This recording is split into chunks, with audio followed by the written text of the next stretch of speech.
Hello, barbecue enthusiasts. It is January 24th, 2019. Given the date, there can be little doubt we're in the Northern Hemisphere and we're in the throes of winter. What's cooking? Well, nothing yet. The viewer had requested or suggested that I do some fire management video, or a fire management video, specific to the Yoder smokers. What you're looking at here is a Yoder Durango 24 being the diameter of the cook chamber, and in this case the firebox as well. I did a review, pretty lengthy review of this several months ago, so I won't cover a whole lot about the features of the cooker on this video. I'll recap by saying that Yoder as a pit maker is professional, responsive, communicative. They make good on their delivery dates. The cooker itself is very fine craftsmanship, but this particular design has a few issues, and I'll get into those a little more as we get into the fire management end of this. So, since that's what this is all about. I'm filming this the afternoon before I'm going to do the actual cook. Yes, I am going to cook on it. Since I'm going to fire the thing up, I'm going to put some product on it, because to do otherwise would be silly.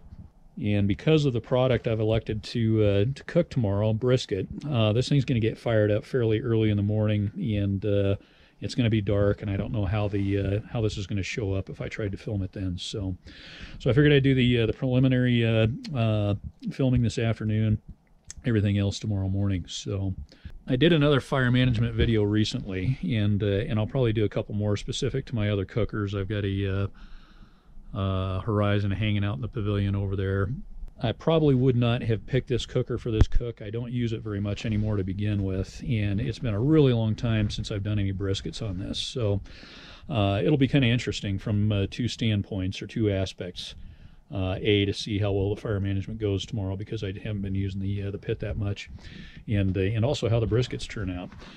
This pit actually lends itself fairly well to cooking briskets, because it does not cook very evenly from end to end. So you can put the briskets in here with the point towards the firebox, and in the flat we'll cook at a little cooler temperature.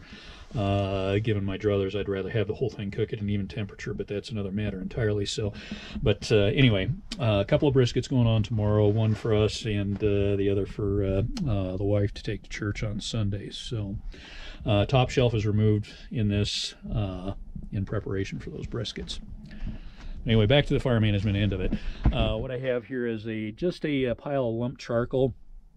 A lot of this is going to be repetitious, going back to the previous fire management video, because the principles are generally the same. There's not a whole lot of difference, but as far as cookers go, this one is probably the most unique as far as fire management, meaning troublesome. So anyway, lump charcoal here, just some royal oak from Home Despot, 4 sticks of oak on top of it. I used to use a couple of chimneys full of charcoal like these here. If you're a purist or a traditionalist, there's absolutely nothing wrong with that. But since I already have one, I've got a weed burner over here at the Texas Match, and so I just take that to it. It gets it going a little bit sooner, particularly since I'm going to be getting up early in the morning to do these briskets. It gives me an extra half an hour, 45 minutes of sleep. So you can fire this thing right up with the propane burner and get it going. This pit has it was plumbed, I believe. Let me double check. Yeah, it's plumbed for a log light assist. All the stick burners I have come from the factory that way. I just don't get them. So there are 3 features that I've come to appreciate on a pit. One is the ease of fire management itself, and that is, once you have your coal bed established, how difficult it is to keep a clean fire burning at whatever temperature you're cooking at. Hand in glove with that comes the ability to maintain a constant temperature in the pit, and by that I mean a general target temperature over the whole pit. So depending on the type of product I'm cooking, I may cook at 225, 250, 275, or even 350 degrees. And I want to be able to maintain that temperature in the pit without wild temperature swings. In other words, whenever I feed the fire, or as the fire starts to die down again, the temperatures you're not getting wild swings, a big spike in temperatures. You're building the fire. that lasts for quite a while, or vice versa, a temperature that drops and it takes a while to recuperate. So, and the third thing is the ability of the pit to maintain a constant temperature across the entire pit. I'm one of these cooks that likes to cook at, I don't utilize hot zones or zones. And so I don't, when I'm trying to target 225, for instance, I don't want something that's 300 degrees over here, 250 in the middle, and 225 at this end. And and as you'll probably see tomorrow, again, I don't use this pit very often, but as you'll probably see tomorrow, we're going to see some pretty good temperature variations across the entire pit. So, and it's one of the reasons it's not my go-to. So for small cooks, it's not a big deal, but for big cooks, it can be a little problematic and difficult. Now, also worth noting, I've had this pit for a number of years. Based on internet scuttlebutt and photographs I've looked at of this pit on the Yoder website, it looks like Yoder may have tacitly modified their pits. As you can see, the damper on this is set quite high. In fact, the bottom of the lower portion of the damper here is just about grate level, so you're not getting a whole lot of airflow underneath the grate, and most of it is above the fire. This pit draws, the drafting on this pit is the worst of the pits that I have. So so bear in mind, if you're buying a new pit, very likely you're going to get something a little different than this. If that's a concern, if you're looking at one of these pits, you'll want to get a hold of Yoder and make absolutely certain that they have done something about that. So this video is probably going to be more useful to anyone who's maybe looking at buying a used version of this pit. This pit turns out some great product. Don't get me wrong. I am critical of some features of this pit, but it is still a very good quality pit, heirloom quality, and it does turn out some very good product, and hopefully that'll be the case tomorrow. Given the season and the obviously cooler temperatures, it's probably going to raise some questions about fuel consumption and how long it takes the pit to come up to temperature, how easy it is to maintain the pit at temperature, etc., so on and so forth. I really haven't experienced a whole lot of issue with most of my smokers regarding colder temperatures. I think if it were extremely cold out and possibly very windy, you might experience some trouble with your pit. Of the pits that I have, this one is probably the as far as the temperatures alone are concerned, it's probably not a big deal, but it is rather sensitive to wind direction, and obviously there's not a whole lot you can do with a pit this size.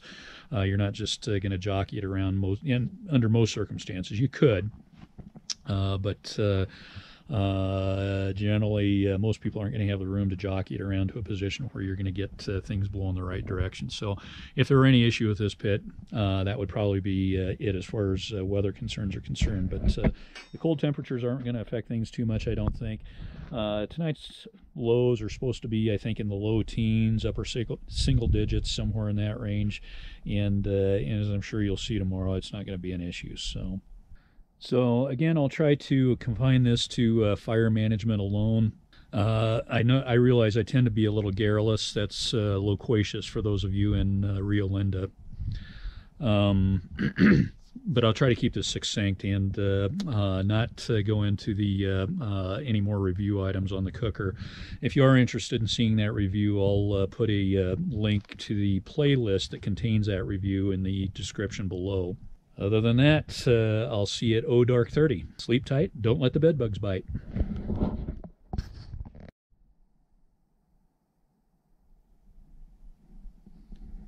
Good morning. It is 4:06. And we're ready to fire this up.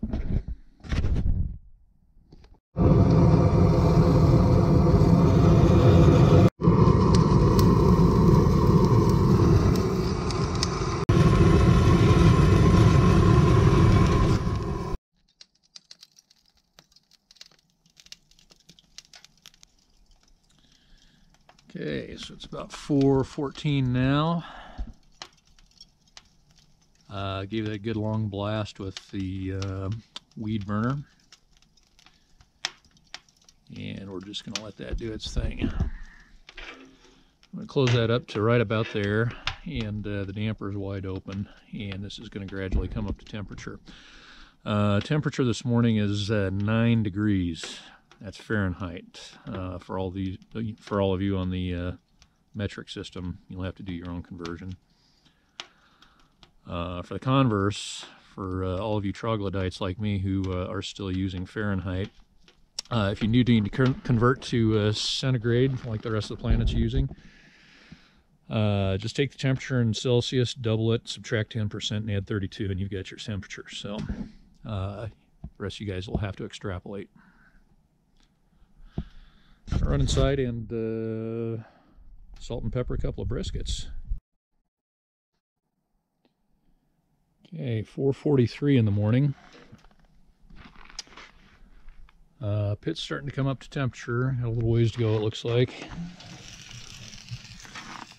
Yeah, actually not looking too bad inside. Still got a lot of mass to warm up. Already got the water pan in. The briskets have been seasoned. They're chilling in the pavilion over there. That almost rhymes. And here's where we're at with the fire. It's looking pretty good. Just going to stir that up a little bit, but I don't think we need to add anything just yet.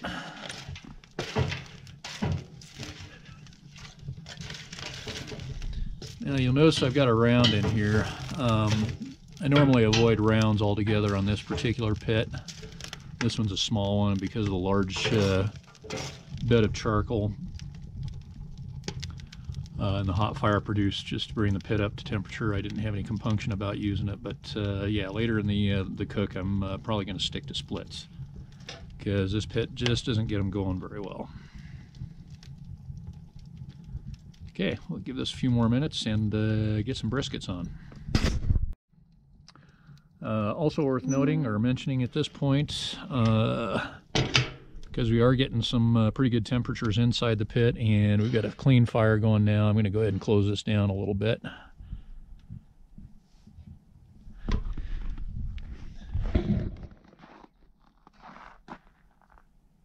That's my coffee cup steaming, not the smoker smoking.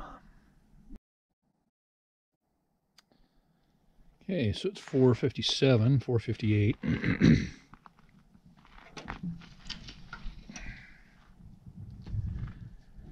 And temperatures are definitely up in the pit. See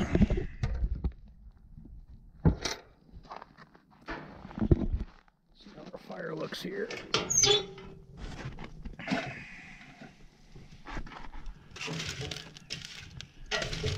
And we're getting down to pretty much coals.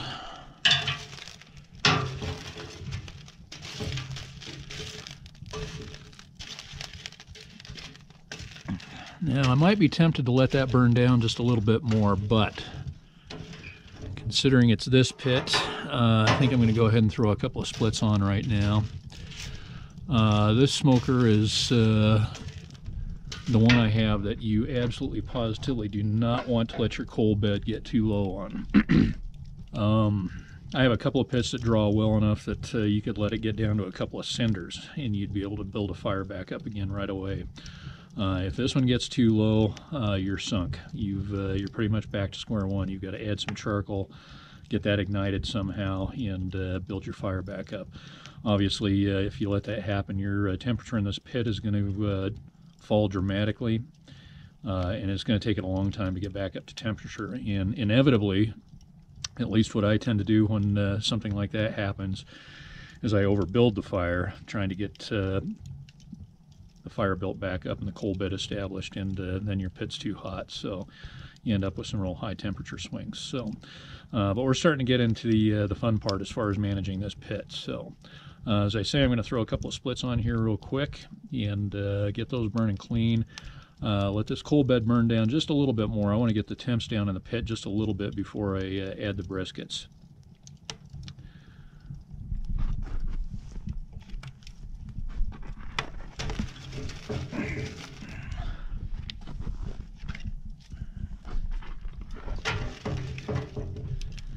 And I probably won't do a whole lot more on the fire management until we get some daylight. Once we get the briskets on and everything, that's pretty much it as far as being able to demonstrate anything regarding bringing the pit up to temperature and so forth. All right, we'll let those catch. I'm just going to leave the door cracked here about yay much until those take off.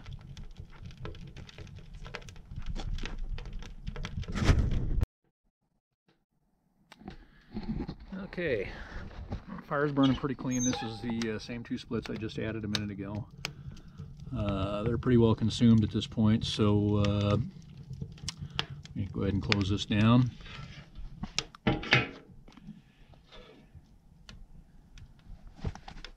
See if we can keep some clean smoke burn, or clean fire burning, I should say. Right about there. We'll kind of have to see how this goes today. I'm guessing the vents or the damper is probably going to be somewhere around this position. And invariably at some point during the day we'll have to do, I'll have to show you some tricks as far as opening the lid and getting the fire up without getting the inside of the pit too hot. So, but we'll cross that bridge when we come to it. Now 5:04, been at this for about an hour now.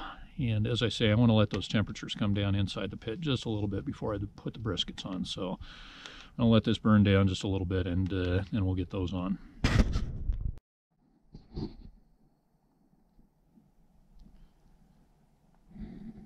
Okay, starting to get a little cloud to the smoke. It's 5:15. Let's see where we're at in the pit. Yeah, coming down a little bit. Still a little warmer than I'd like for putting the briskets on, but we may have to take what we get here. Since we were getting a little cloudy over here.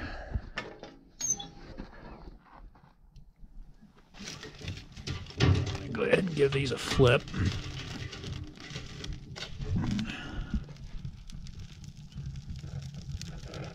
Get those burning cleanly again.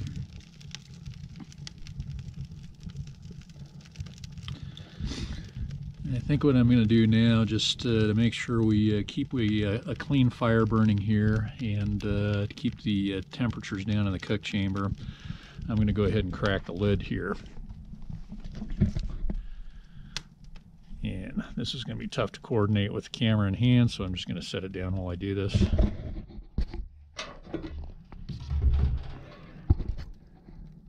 There.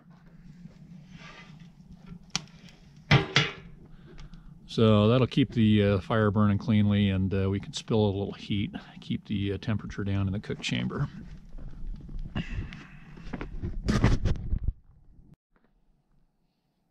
Okay, so it's 5:20. Both briskets are on. Temperature's down in the cook chamber, of course, because I have had the door open here, so that's probably about as much as I'm going to film for now. We'll get a little further into the cook. As I say, when we get some daylight, we'll go through the drudgery of fire management. Just curious to see where that's at. Pretty chilly in there too. About 130 degrees or so. And we've still got this cracked over here. Looking good. I'm going to let that die down just a little bit more, and we'll feed a couple more splits in there. But again, I'm not going to bother with filming any more of this until we have some daylight. So we'll see you then.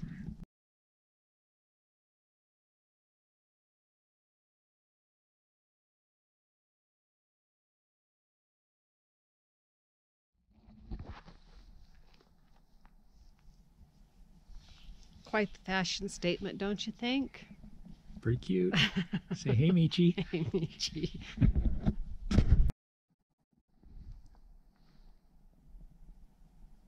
Welcome back. It is 10:53 on Friday, January 25th, 2019. Briskets have been on for not quite quite 5 hours and 45 minutes, and I can tell from the clarity of the smoke it's time to stoke the fire. So we'll get back into this fire management stuff now that we have some daylight. Yep. We're down to charcoal in here. This is going to be about a typical coal bed for this smoker.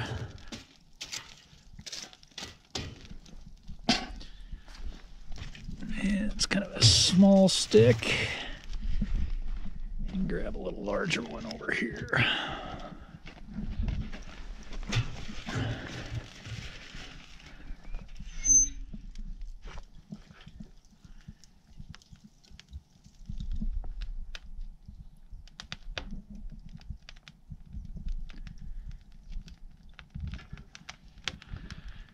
And I'm just going to leave that door cracked while those get lit off here. And we'll check on things over here. So far been a rather uneventful cook this morning. A little peculiar, however. We've done started out with kind of a reversal. For much of the cook this morning, the right side of the pit was, this side of the pit was cooler than this side by about 25 to 50 degrees. And to keep the temperature cool in the pit, earlier this morning I had to run with the door, the lid rather, on the firebox cracked for a good portion of the time.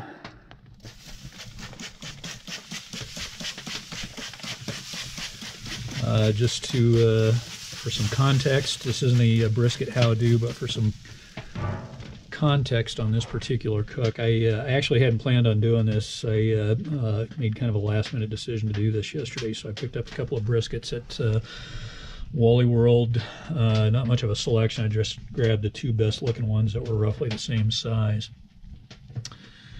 And as I mentioned before, I haven't cooked a brisket on this pit in a long, long time, and in reflecting this morning, I realized it's probably been 3.5 years since I did a brisket on this. And furthermore, this is the first time I've not done the Franklin method. So at the time I was staunchly adhering to his method, and I've kind of varied from that a little bit. Typically when I'm cooking brisket, I'm not cooking brisket alone. More often, okay, because I'm a dumbass, I just turned the camera off by accident. Typically when I'm doing a brisket, I've also got other product on, usually ribs, and I like to cook those at 225, so the brisket typically gets done at 225 as well. Since these are alone today, I'm going to cook these at 250. Probably get another 1.5 to 2 hours before I wrap these. They're going to get wrapped in butcher paper and then heavy-duty foil and flipped over. Their fat cap down right now, and they're going to get flipped over so their fat cap up after they're wrapped. So, and just so I don't have to run this pit the rest of the day, for fend, I know, I may finish these up in the oven. So I'll put them back on in foil for long enough to get the foil smoky, so everybody at church, when Michelle takes one of these with her, knows that they'll know it's authentic barbecue, that the whole thing didn't get done in the oven. And again, earlier this morning I had these cooking at a lower temperature. I was trying to maintain 200 to 225 just to establish a good smoke ring. Just mentioning it here, the smoke ring, of course, has no flavor. It doesn't do anything as far as that's concerned, but it does kind of authenticate your barbecue.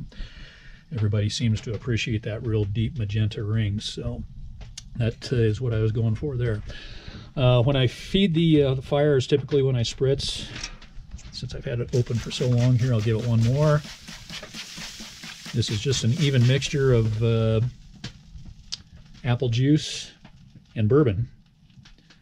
Avoid anything with acids, both for the binder and the spritz, just so I don't inhibit the smoke ring. Also got a water pan over here, fairly narrow one, not a lot of surface area there. I probably could have gone with something a little larger to introduce a little more moisture into the pit, but the narrow one obviously conserves some real estate, so this takes up quite a bit. One other thing I've always done when, and I've never cooked more than 2 briskets on this pit at a time, but in the past I've always kind of staggered in tandem, the two briskets this morning. There's just enough room to put them side by side, so I thought I'd give them a try. And I think that may have had something to do with the unusual temperature differentials I was seeing earlier. For a while, I thought I was going to have to rotate them around and get the point towards the hotter end of the pit. I'd never seen that before, so.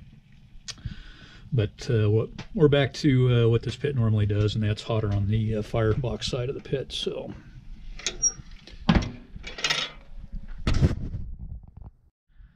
okay, back at the firebox with those two splits. That one's not quite taken off the way I'd like it to. Mess with that a little bit. I'm going to leave that ajar a little bit for a little while until that takes off. 10:59. So, since we're doing fire management, let's talk fuel. This is my wood wagon, fully stocked for the winter. We don't spend a whole lot of time up here during the winter months, so this is more than ample typically to get us through the few cooks that we're apt to do during the winter up here. So, as you can probably see, I've kind of been picking through this, trying to get some of the smaller splits. A split this size is much too large for this cooker, the Yoder Durango. Stuff more in this size range is what I'm looking for. Those two right there look real good. I try to avoid rounds in the Durango whatsoever. It just doesn't consume them very well. They tend to smolder quite a bit. Something about this size is about as large as I would go in this particular pit, and again, I would avoid it if I could. A split this size is just too large. I mean, you could burn it in there, but it would just sit there and smolder quite a bit. So you'd be fussing with it a lot. So, yeah, splits these size. What I have here is Gamble oak, and from the information available, apparently Gamble oak is fairly closely related to white oak. It's fairly dense, heavy. This stuff is seasoned real well, and that's one thing. Individual results are going to vary, obviously, substantially, depending on what kind of wood you're using, how well seasoned it is, that sort of thing. And over here, some of the innards out of the Durango. This is a charcoal grate that fits in the cook chamber. You can use that as a charcoal grill.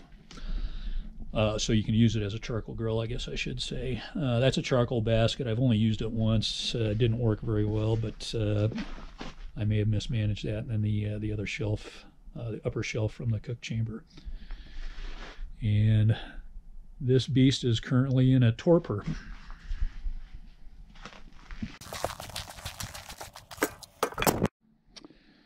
Okay, so here we are back at the pit, 11:02. And those still really aren't taking off very well. I think what I'm going to do is just leave this cracked, and I'm going to open up the lid a little bit here, get a little more air introduced to that. This is fairly common with this pit.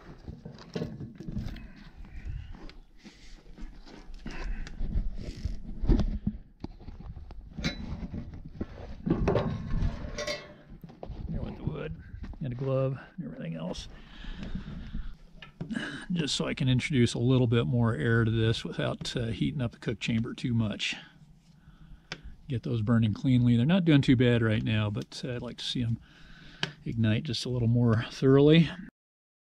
Now, it's important to note that results are going to vary. You're not going to watch a couple of YouTube videos and manage your fire flawlessly. It's going to take some practice with, again, depending on the kind of fuel you're using, the conditions you're under. This particular pit is a little more sensitive to wind direction than my other pits. Apart from that, it's not a very big deal. Temperature and that kind of thing don't really seem to matter a whole lot. So we're probably, I checked the thermometer a little while ago, and it was up to 14 degrees. That's F and not C. So it's still pretty cold out, but as far as fire management, it really hasn't had any effect on it. And I don't know if it shows up on the camera, but we're getting quite a bit of smoke blowing back out this end of the smoker. That's part of the problem with this pit. It doesn't draw quite as well as the other pits I have, so it tends to be a little finicky. This pit I consider my lawn chair and cooler pit. You really have to keep a weather eye on it. Most of my other pits, especially once you've got them fired up for the day and got them dialed in, you can throw a couple of sticks on, make sure they're ignited, and walk away from it, go back inside and do food prep, watch TV, do whatever the hell you want to do, other chores, and just keep an eye on the time. No, you need to come back out and feed the firebox again. This pit, guaranteed you walk away from this one, you're going to look at it a few minutes later and it's going to be belching a heavy white smoke, and you got to come out and screw around with it again. So it does require a little more attention than the other pits that I have. Okay, it's 11:09, and I've got it closed back down again. Blue smoke, approaching about as cloudy as I'd like to see it. Just a tad thinner would be nice, but that's okay. As these sticks burn down, it's going to clear up a little bit. One thing that is an absolute on this pit is about halfway through each set of sticks, you have to get in there and flip them over to make sure that they continue to burn cleanly. Otherwise they will just start to smolder, and eventually you'll just be pumping out white smoke, and you're going to be getting all that dirty smoke obviously in the cook chamber, and the temperature is going to drop and everything else. So it's just again the nature of this pit. You're not just feeding the fire every 35, 45 minutes, somewhere in that range. 20 minutes in, you're flipping the sticks. Okay, 11:12. We sure didn't make it very far. It's starting to get a little cloudier again, so I'm going to have to open this back up again and introduce a little more air and get this thing burning clean.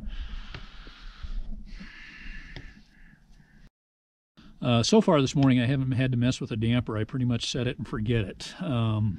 We'll see what happens here. If I can't get this thing to take off here pretty quick, I may have to open that damper all the way up, close the door, and direct the air a little more onto the splits in there, so in the coal bed.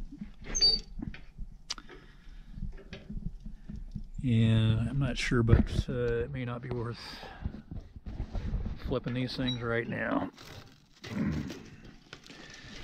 And none of this, of course, is the end of the world. I mean, it's just goes with the territory when you're managing a fire. So it's just that the fire on this one is can be a little more frustrating or difficult. Yeah, it looks like that's going to take off now. So we just ended up. The problem is if you flip the splits too soon, then they end up smoldering again, and you got to flip them again. So I don't think that we're going to have to worry about it again, but we'll see.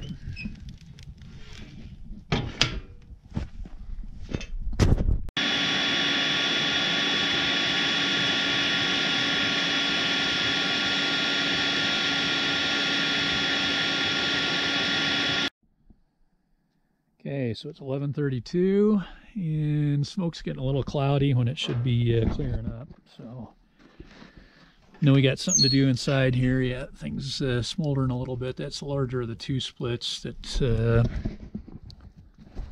probably could have gotten flipped again.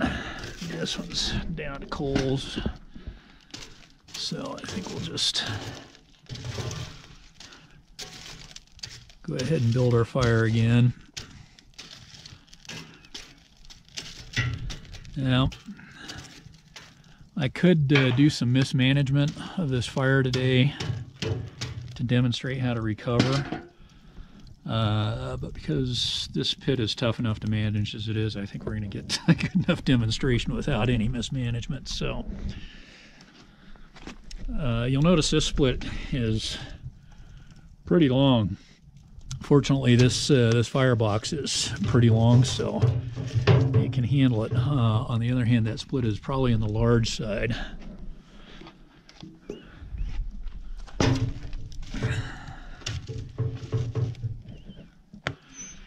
Okay, again, I'm just gonna leave this door cracked while all that takes off.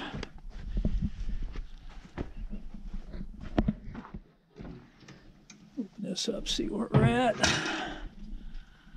250 up here, 2 1/4 over here. It's not too bad. We'll give them another spritz.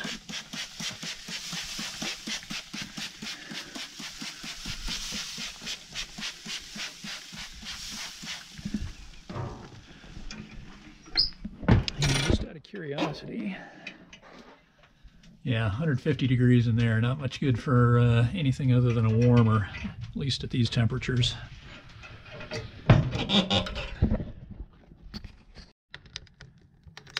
Okay, these are starting to take off. I'm going to leave this door cracked just a little bit longer and make sure that those are thoroughly lit, and we'll close her back up again.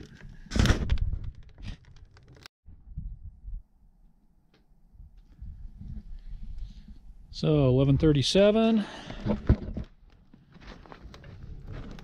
These are taking off pretty well, so I'm going to go ahead and close this back up, and we'll see in about 15 or 20 minutes, if not sooner, to flip these.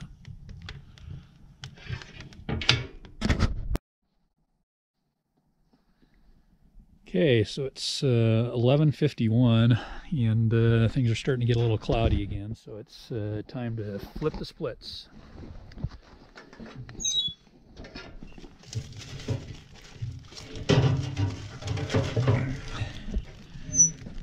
Get that burning clean again. Now there is one workaround as far as doing this, and that is to use smaller splits. Something maybe roughly half the size of this one. Something out to size would be okay too. If I had two this size, I'd probably need to add another split sooner. So the problem with using the smaller splits, though they will thoroughly consume for the most part without having to flip them, is that they don't leave much of a coal bed behind either. They burn up rather quickly and don't leave an adequate coal bed. So and it's probably a good time to point this out. When I first got this pit and was getting used to using it, I kept this bucket full of charcoal available. It would happen all too often where in order to try to keep the pit at the temperature I wanted, a lower temperature, 225, 250, whatever it was, I'd tend to allow the fire to die down to a point where the coal bed was inadequate. So I'd have to throw charcoal on and try to get fresh charcoal and splits and everything going again. I've found that a far better strategy is if you're going to err on the side of a larger fire. And that way, you're not dealing with large temperature swings, trying to bring the pit back up to temperature, and you can deal with a higher temperature again by opening the lid rather than closing the door and shutting the damper way down and getting a bunch of dirty smoke. You can just leave everything set up here, and just like this, and if your fire is a little overbuilt, again, just open this up and block it with a block of wood or a split, anything like that. Spill some heat until the fire is burned down to a point where you're back to your target temperature. So, and that's the main thing with this pit. It requires a lot of fiddling around with. I shouldn't say a lot. It just depends on the circumstances. At the end of the day, we're going to end up with a couple of excellent briskets. It's just a matter of how many hoops you have to jump through to get there. So, and with this particular pit, it just means keeping an eye on it regularly to make sure that you're not having any huge temperature spikes, or you're not letting your coal bed die down, or getting some real dirty smoke on your food. So we'll do a couple more cycles of this just so you can see what it's like, but that's basically the gist of it.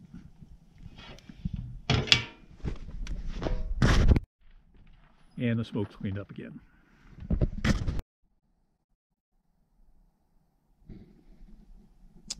Okay, it's 12:18. Based on time and the color of the smoke, it's probably about time to add a little wood. Yep.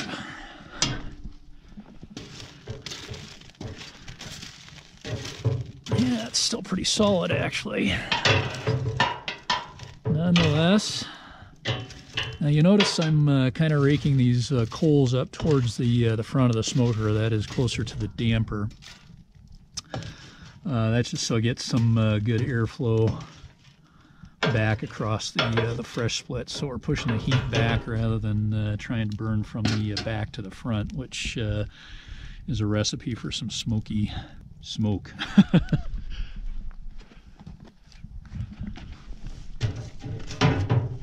Yeah, I think I'll start that direction.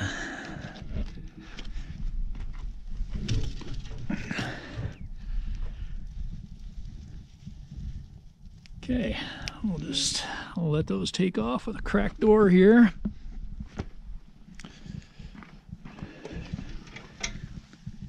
They're looking a little warmish, a little over 275, 250 there. Honestly, I don't really mind.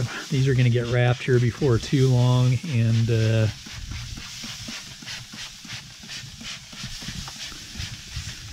when they do get wrapped, I'm going to finish off the cook today at 275, maybe even 300, because it really doesn't matter at that point.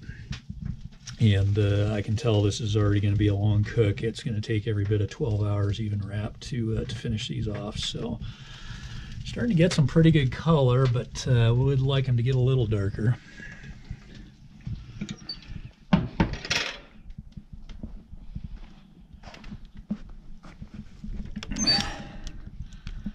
So you're probably getting the idea. Again, the principles of fire management on this pit are going to be no different than any other pit.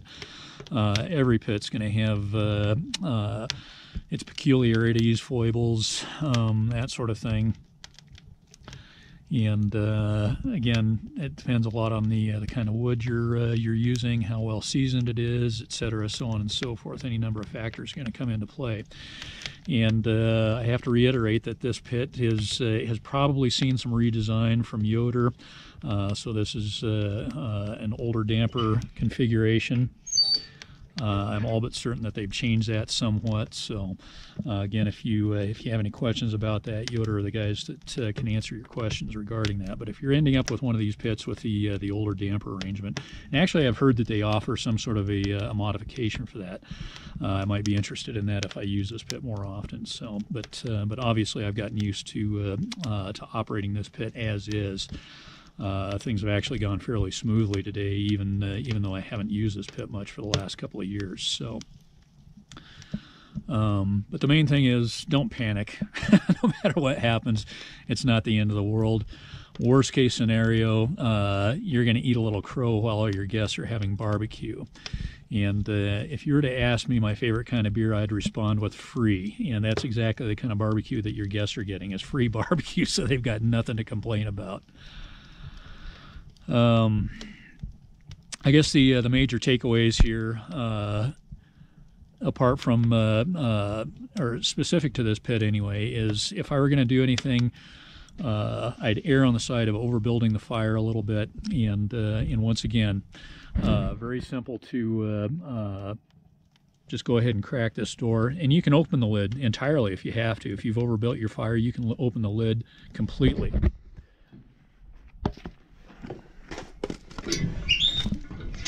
Spill as much heat for as long as you need to. That'll keep your fire burning clean while you're doing it. You don't have to worry about a bunch of dirty smoke getting in there, which is the result you're going to have if you try to cool things down by closing the damper way down. So it's you're going to get a dirty fire and undesirable smoke. So, and then anything in between as far as propping the door open with a stick or anything else you have available. So obviously non-flammable or something that's not going to melt, but. I shouldn't say non-flammable, the sticks are, but they don't get quite hot enough. Something else worth mentioning, I think even Yoder recommends this, and I've seen it in other sources, is to build your fire to one side of the firebox or the other and put splits in to preheat on the opposite side. I can tell you from experience that does not work on this pit. Don't even bother to try it. You've got too little space to work with here. You can't get an adequate sized fire on one side without heating the splits on the other sides to a point where they're smoldering and creating a lot of dirty smoke. So yeah, they'll get hot enough that they'll ignite. They may even start to burn in the firebox before you're ready to have them burn, but you won't be able to keep clean smoke. So don't even attempt that. I just preheat mine on top of the firebox. It's adequate. We've obviously been in cold temperatures today, and the splits are taking off pretty quickly. Again, fairly well seasoned wood, but nonetheless. I'm shooting from the hip on these. Anybody who's seen any of my videos know they're really bad, so it's I try to edit as much of the garbage out as I possibly can, but I inevitably end up getting some repetition just because I can't seem to edit it without chopping it up too badly. But if I've left anything out, or if you have any questions or anything, just leave them in the comments below, and I'll respond to that. Likewise, if there's anything I haven't covered that you want to see, let me know. I'd be happy to cover that as well. So, what else am I forgetting? I think that's about it. I might get another couple of shots in a little later, but I think as far as the fire management is concerned, you've probably got a pretty good idea what's going on here. So, have a dandy day.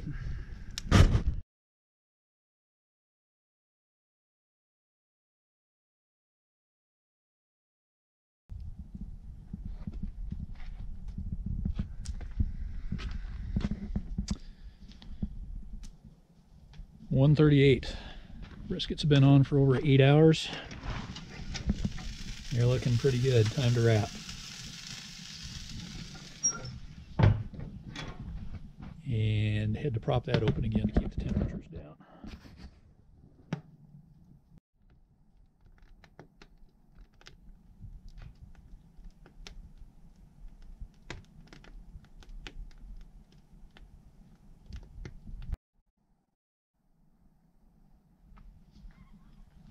You couldn't resist. I couldn't resist. I got to get a picture of the purple boots. Man, are you fashionable? Still the fashion statement. Man, are you fashionable? Not. Okay, about to wrap this up. Pun intended, if you wish. But blasphemous as it may be, these are going into the oven because we're not done cooking yet. Got another hour and a half, maybe 2 on the big one. But I've had enough fun with the fire today. Hasta la vista. Auf Wiedersehen. So long. Bye.